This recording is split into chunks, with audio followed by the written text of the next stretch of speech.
Don't panic, our Prime Minister is going to send a warship to defend Cyprus against air attacks. Just after Cyprus has actually been attacked. Alright guys, in this video then we're going to have a look at the parlous state of the Royal Navy. That's an interesting word, isn't it? Yeah, I was a naval officer. That is Britannia Royal Naval College, right? I went there and I was in the Navy for 5 years. So obviously, as you know, and that flag there came off a naval warship I served on in the Gulf, I am an expert on all things maritime. Yeah, that's not exactly true. Don't worry about it. Look, UK weighs sending warship to Cyprus amid Iranian threat. We're going to go through some details here, guys. Let me know your opinions in the comments, by all means. British ministers are looking hard. It's, you know, just make it stop. I can't. Look, I struggle with the ineptitude of British politicians at the moment, but rest assured, they're not in charge anyway. It doesn't matter. It's the civil service in charge under Antonia Romeo, the Queen of Woke. We know that. I'll do a video on it. So British ministers are looking hard at whether to engage one of their Type 45 destroyers.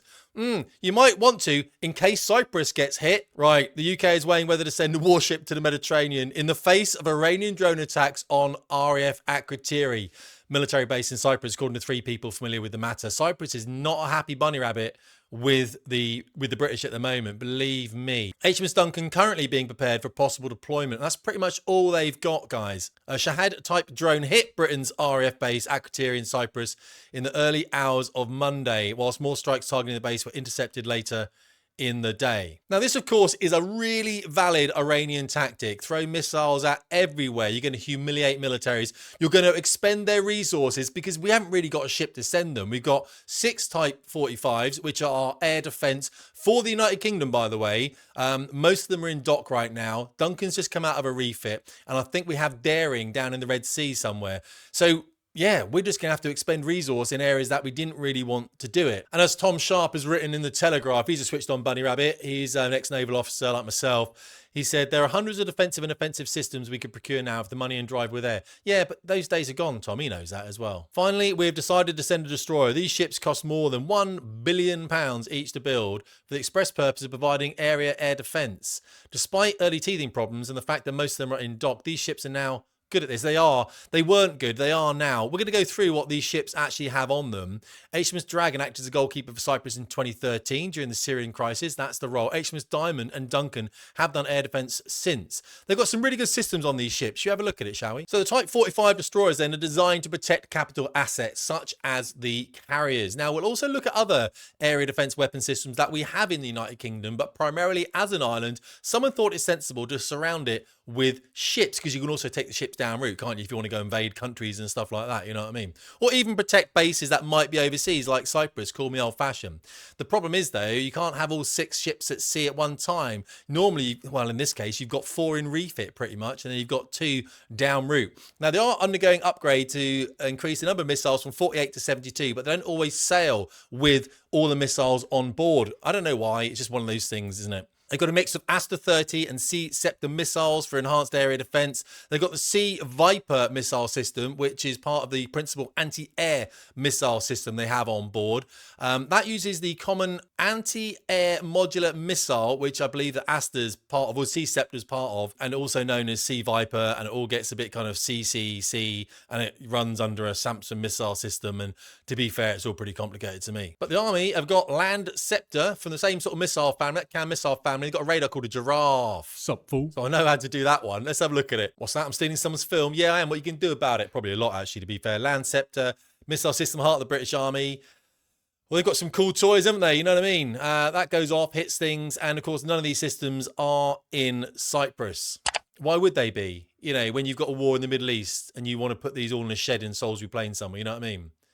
I don't understand the thinking unless, oh, maybe we're spending money on something else. We are actually spending money on something else, and it's actually illegal and asylum seekers in hotels in the UK. Per year, we could buy another carrier for that and put F-35s on it. But no, look at the amount of ships we had back in the Second World War and the amount of ships we have now. Type 45s at the front with the 2 capital class carriers in the middle, and then you've got Type 23 submarine hunters at the back there, okay?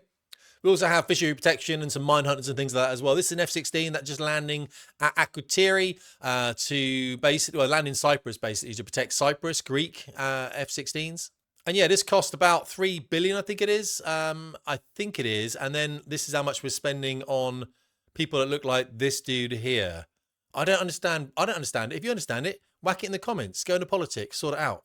And of course, Cyprus is angry as a tiger. Right on, Cyprus. Absolutely. You know what I mean? You know, it's like, hey, have a base on the country, mate. Have a base on Cyprus, and then you can protect us. And we're like, yeah, right. But we're not doing that, are we? And it's really interesting, actually. I look back on my career in the Air Force and the hollowing out of the military and us complaining to seniors and seniors going, well, we're telling the politicians. And you just realize that they probably were, but also it's interesting if they're not to rock the boat, isn't it, really? Because if you're a senior and you rock the boat, you may not get your place in the House of Lords. You might not get that next rank up. You know, you kind of forget about integrity the higher up the pole you go. But so Cyprus on Monday suggested that poor communication by the UK government led to the drone attack on the British airbase in Akrotiri and didn't rule out renegotiating the use of the base. Oh, God. Oh, absolutely right. You know, absolutely right. This is something that we must say we view with dissatisfaction. You've got to love how governments speak. Now, of course, Starmer's got to say that because he's got a massive problem at home, isn't he? It's called an Islamic problem. It's a big one. And there's factions that are arguing with each other all the way across the UK. And of course, a lot of those are sympathetic with the Iranian regime. And if he was to upset these people by allowing the Americans to come in and fly these defensive profiles, shall we say, against Iran, then of course, it may all kick off back here and he can't afford that. He's desperate to hang on to power. And basically, as GB News says here, oh, you got the ground news bar above. Look, saying it leans slightly right there. Let's cover that, guys. Get ground news. It's good. I would get it because that's the only thing that keeps me knowing what, you know, keeping my biases in the middle, guys. It's a channel sponsor. Furious Cyprus opens door to Chagos-style negotiations over RAF Akrotiri after drone strike. And they're absolutely right. They blame Britain's poor communication. I mean, they've got a point, right? And all I'll say here on this chart of how ready the Royal Navy is there's a lot of red and there's a lot of yellow and not much green. And in my world, red and yellow and not much green is a bad thing. I'm going to leave you with this story from Deborah Haynes. She writes well on UK defence. As she's saying here, Britain has limited means to fight back after years of underinvestment. She's not wrong. We've already said where this money's going, isn't it? It's putting migrants in hotels, which are an absolute danger to our young men and women, of course.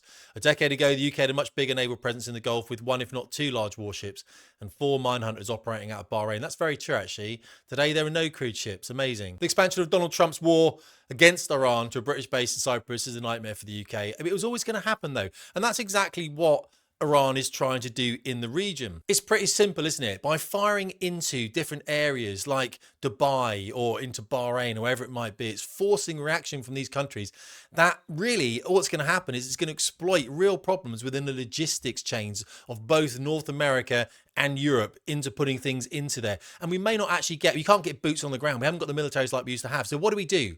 We're looking to overthrow the regime in Iran. Therefore, it's regime change, which of course is illegal. But I mean, crikey, I participated in that back in 2006 and 7 with Iraq, of course, and Afghanistan. So not happy. I'm not saying it's the best thing ever, but I'm just saying that's what happens and it is still illegal.